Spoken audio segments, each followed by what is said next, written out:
Math Stars, quick little lesson about finding limits involving some trig functions. So these are two kind of limits that I want you to memorize. So if you notice, if you were to plug 0 in for x into these expressions, you'd get a 0 in the denominator, and sine of 0 is 0. You would get an indeterminate form. So today you're just going to have to believe me that the limit as x approaches 0 of sine x over x equals 1. You could graph it on a graphing calculator and zoom way in at as x approaches 0, and you'd see that the limit is equal to 1. In a couple days, when we do a lesson on the squeeze theorem, you will be able to show that this limit equals 1. Okay, the one on the right, same thing. If you plug in 0 here and 0 for this x, you get 0 in both the numerator and denominator. Since cosine of x, or cosine of 0 is 1, 1 minus 1 will give you 0. And I'm recording from home this evening, and the kitten's playing with some toys. So if you hear some crazy ruckus in the background, that's what's happening. Okay, so let's do a couple of examples using these trig limits that I'm asking you to memorize. So first, let's find the limit as x approaches 0 of sine 5x over x. So if you're interested another time, or you want to join me in tutorials, I can explain why this is the case to you. But basically, when you are given one of these limits, you're just needing to look for x approaches 0, an x here, and an x here. And if you see all three of those things, you're able to take the ratio of these coefficients, and that's what your limit's going to equal. So this limit is just going to equal 5. If I had the limit as x approaches 0 of sine 8x over 3x, again, you can just take the ratio of these values, and that limit is going to equal 8/3. But you do need to be cautious that you have a limit approaching 0 and you have an x in both locations. If you don't, you can't do the limit that way. Okay, let's take a look at another example. So if I had limit as x approaches 0 of sine 4x over 3. I told you in the previous example that you need to look for an x in both places and the limit as x approaches 0. There's no x in the denominator. So this limit is a straight up, just plug it in. Because we can take sine of 0, which is 0, and we have 3 here. We're allowed to divide 0 by a non-zero constant all day long. All day long. It does not give us an indeterminate form. So that limit would just equal to 0. So just be cautious. If it looks like this limit at the top that I told you to memorize, it might not be if it's missing one of those x's. Okay, one more of that type.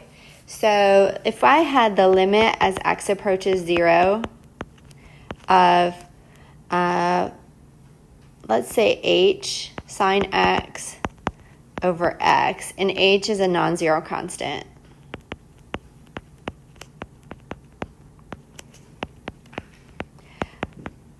What you're allowed to do with a constant is, as long as it's not in the argument, and when I say argument, I mean inside of the sine function, the thing that you're applying the sine to is called the argument.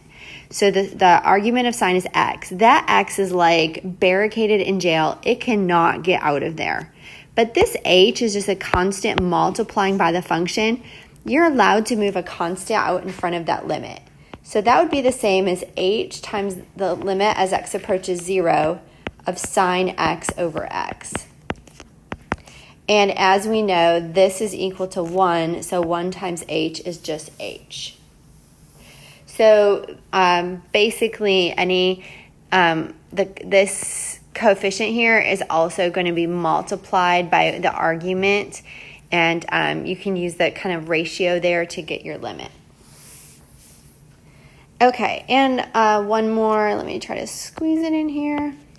Let's say we had, let's say, limit as x approaches 0, -2 cosine x plus 2 over x.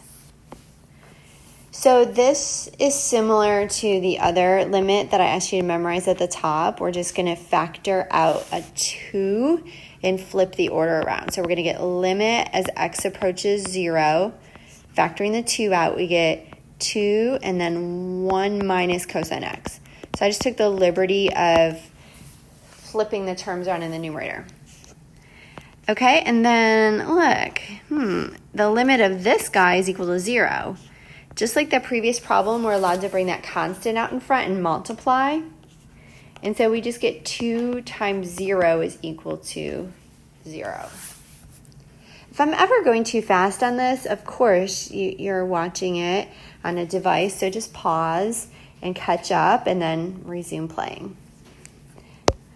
Okay, lastly, these 4 limits we're going to do by looking at the graph of tangent x. So you have this on your parent function chart, but it might pop up on your memory quiz if you're lucky, right?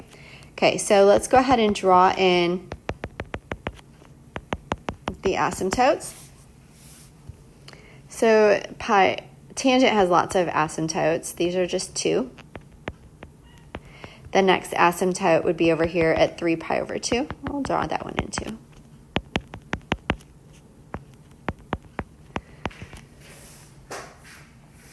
Okay, so drawing in the graph of tangent. The graph of tangent is an increasing function.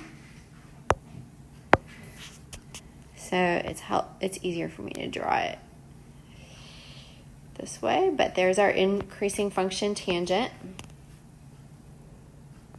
It would look similar over here. And the graph is going to cross the x-axis at 0 here. And over here at pi, the graph is crossing the x-axis again. So I just wanted to put that in there before I draw this other curve.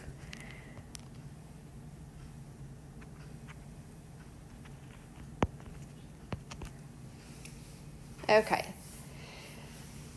Let's go ahead and take a look at the graphs in order to determine these limits. So this first one is asking for the right-hand limit as x approaches pi over 2 of tangent x. So that means we're going to go on the right-hand side of pi over 2. And it looks like on the right-hand side of pi over 2, that would be right here where I'm tracing the graph. It looks like the graph is going to go to -infinity. What about the limit as x approaches negative pi over 2 from the left? So again, I'm tracing the graph here, approaching pi over 2 from the left.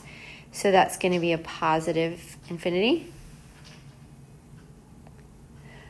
What about the straight up limit as x approaches pi over 2 of tangent x? Well, looking at pi over 2, on the left of that x value, the graph goes toward infinity. On the right, it goes toward -infinity.